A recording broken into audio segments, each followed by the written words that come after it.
your standards. Now you're clearly either very happy, inebriated, or on drugs for you to be that excited about that. So thank you for the cheering for that. It was very, very kind. You're the kindest audience I've ever heard. Because that sounds so boring, raise your standards. What a boring ass thing. I flew across the fucking world so you can tell me to raise my fucking standards? Fuck you! However, it is the truth. The only way to have sustainable change is not for you to make a change, but to raise your standard, because what I'm really saying when I say raise your standards is turn your shoulds into musts. And everybody's got a list of shoulds, don't they? I should work out more, I should spend more time with my kids, I should make more calls, I should, but people don't actually do it, they just what I call should all over themselves. And shooting all over yourself does not change anything, it just beats you up. So what we're looking to do is raise our standard, which means turns our shoulds into what? How many of you, when it's an absolute must, your brain, your body, your spirit finds a way? How many found that to be true? Say I. So that's what we've got to do. Now, amongst standards, when you find people the best in the world, invariably, I remember the first time I interviewed Michael Jordan, I said, Michael, you're clearly one of the greatest in the history of the game. You're the most talented, most gifted.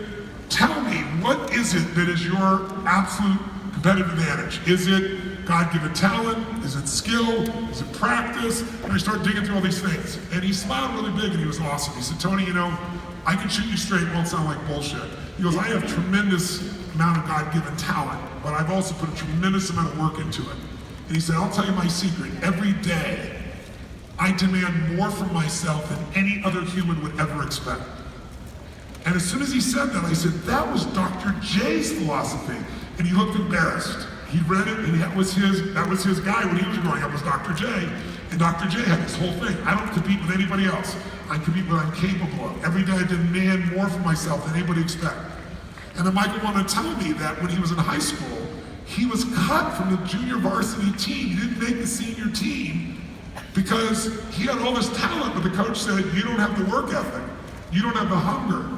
And he laughed at the coach, thinking the coach can't not pick me because I'm so talented. And the coach said, you're not playing. You're not playing this year, and you're not going to play here in your senior year either, because I don't care how talented you are. You don't have enough hunger. And then he panicked, realizing the coach really was cutting him. He said, what do I got to do? He said, you come every morning and work out with me for the next 6 months, and you'll be on the team next year. But if you don't do that, you'll never be on this team. He couldn't believe he was angry, he was mad, but eventually what did he do? He came and worked out every morning before school, and he said, you have all the talent, we gotta get the hunger and drive in you. And it was history for him. Then he told me when he went to the NBA championships for the first time and he got beat. And he was beat by Detroit, and he said he was sitting on the bus, driving away, and he was crying and feeling like defeated, like he lost everything, and he said something inside of him snapped, and he finally said he was blaming his co-players, his fellow players, and he said, you know what? I'm gonna get so strong, no one will be able to beat me. And that's when he started lifting weights and lifting and getting really just chiseled in his body to literally where not only was his game incredible, but he was so physically strong that when he come through there with his tongue hanging out, people kind of moved. Because he was Air Jordan exploding through it. But all of this was created because he had a higher what? He didn't compete with other people, he competed with what he was capable of. So for us, there are various standards, and I just want to show you this as the gift, and then we're going to take a little stretch. Here's what we do first.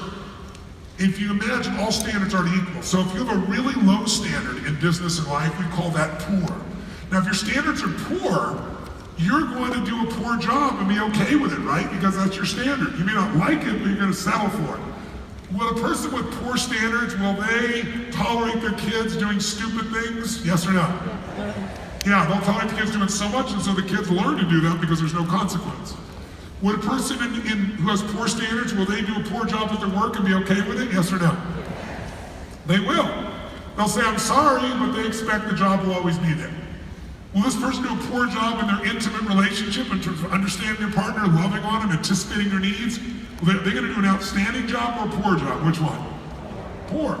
So in the old days, say 20 plus years ago, when the world was less competitive, if you did a poor job, you still got rewarded. Maybe the rewards were poor, but you got rewarded. But the world has changed. Today, if you do a poor job, what kind of rewards do you get for doing a poor job in the world we live in today? You get fired, your company goes under, you're made redundant. If you do a poor job with your kids, they're in jail. Used to be a poor job with your kids, maybe they smoke cigarettes or something. Now, they're in jail. You do a poor job in your relationship, do people stay forever now? Yes or no? No, people leave. People used to live 30 years in a relationship miserable, but they just stay there because they're married to the ship, right? Relationship, the marriage. They weren't actually married to the person. Today, people leave. So I bring this up because if your standard is poor, which none of you in this room would be still with me after 4 days, if your standard was poor, those people leave the very first night. They're like, this is crazy shit, I'm out of here. I don't need to work this hard. But if your standard is poor, how many deal with people who have poor standards, either in your family or in your business? Raise your hand and say, I. They drive you crazy, I'm sure, because poor is way down here. Now it's a giant jump to the next level standard called good. And most people in Europe, most people in the Western world, most people in Canada, the United States, have been taught to be good. How many of you were taught to be a good friend, be a good mother, be a good father, be a good worker? How many were taught to be good? Let me see your hands. It was culturally conditioned for us to be good. So now, by the way, if you're really good at something, you would expect, if you're really good, you'd get what kind of rewards? If you're really good, you should get good rewards. And that's exactly how it was for about 20 years ago. When the world got so competitive that today, if you do a good job, what kind of rewards do you think you get? Poor. Now that drives good people crazy because they think to themselves, wait a second, I'm good. Why do we got these lousy poor rewards? Because that's how it is. And by the way, you may not like that, but the best study of life is how it is, not how you wish it would be. You don't have to like gravity, but you better understand it, because if you try to ignore it and jump off this building, you got a problem. So if you do a poor job, you know you're gonna get paid. If you do a good job today, you're gonna get poor results. If you do a good job with your kids today, will they use drugs, yes or no? Absolutely no question about it. 68% of all high school students have used drugs, almost 70%. And most of the parents are good parents, right? If you do a good job in your relationship, your partner's either gonna leave you, divorce you, or have an affair, or at the very minimum, take in energy somewhere else, even if they don't act on it. Because people today, good is not good enough. In fact, people stop me every day of my life and they share with me stories or ask me questions, and about, I don't know, maybe 3 times a month on average, about once every 10 days or so on average, someone walks up to me, and as they're walking up to me, I can see the look in their eye, and I know the question they're gonna ask. They have the same look. And they'll come up to me and go, hey, here's Tony Robbins. Hey, do you mind if I ask you a question? And here's the question they'll ask me. I'm a really good man.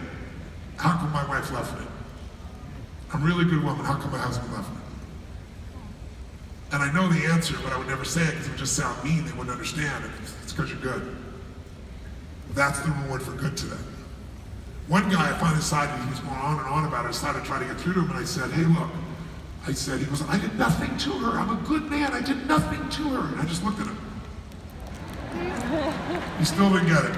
So I finally said to him, I said, do you like sports cars? He said, yeah. I said, do you like Ferraris? He said, yeah, I can't afford one. I said, what if you could afford a Ferrari, and you had a brand new Ferrari, and you worshiped that Ferrari, and you put it in your garage, and you covered it up, and you didn't drive it for a full year, and now you come in to try and turn it on. Is it gonna start? He said, no. I went, what's that got to do with my wife?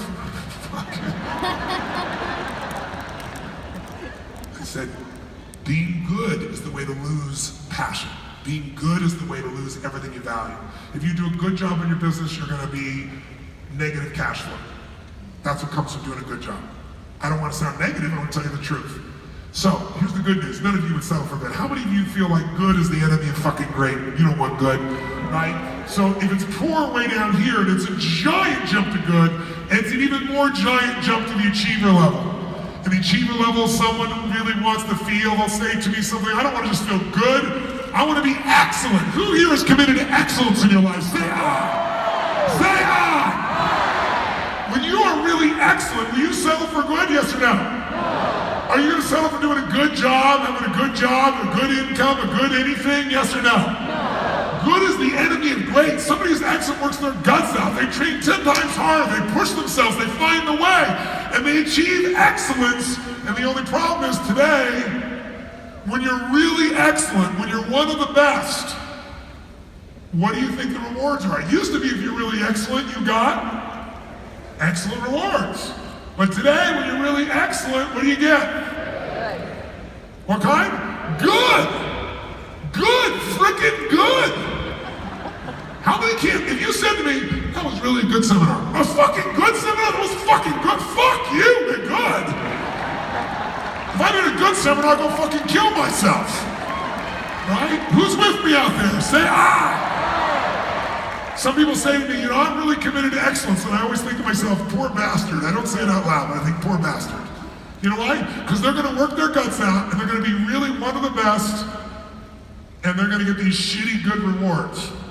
Now, excellent people hate that. So you know what they do? They work harder at being excellent, and then they become a fat, excellent person because they do the same shit over and over and over again.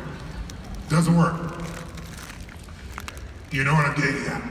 There's another level. You go, oh man, I can't go to another level. I work my tail off. I work my guts out. I work around the clock. There's no more time. There's no more this. There's no more me. Bullshit. Bullshit. There's another level inside you. When you fucking tap into it, you will fucking own yourself like you never have in your life, and nothing will stop you, and you will bring a thunder of love and passion and results like you've never done in your fucking life. Who is with me out there? Say ah! Make the sound of you unleashed go!